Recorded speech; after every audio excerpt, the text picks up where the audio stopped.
Hi friends, నేనైతే పొద్దున్నే లేసాను.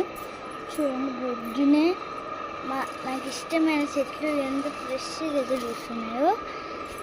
అసలు ఏం జరిగిందంటే, నేను రోజు దీనికి నీళ్ళు పోస్తాను అనమాట. సో ఈ చెట్టు అయితే నాకు ఇష్టం లేదు, అందుకు అది ఎండిపోయింది. అందుకు దాన్ని పట్టించుకోవాలన్నమాట ఈ మధ్య. చూడండి జల్లి అన్నమాట. ఇది జల్లి చెట్టు. ఈ చెట్టు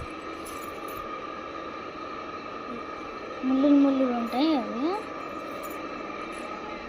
చూడండి, ఇప్పుడు ఈ చెట్లకు రోజు నేనే పోస్తున్నానండి నీళ్ళు. నాకైతే ప్లాంట్స్ అంటే చాలా ఇష్టం. ఇక్కడ చూడండి, కొత్తగా ఎన్నో పెరిగింది. మీకేమన్నా ఈ ప్లాంట్ తెలిసేమో కామెంట్ సెక్షన్లో పెట్టండి. చూడండి.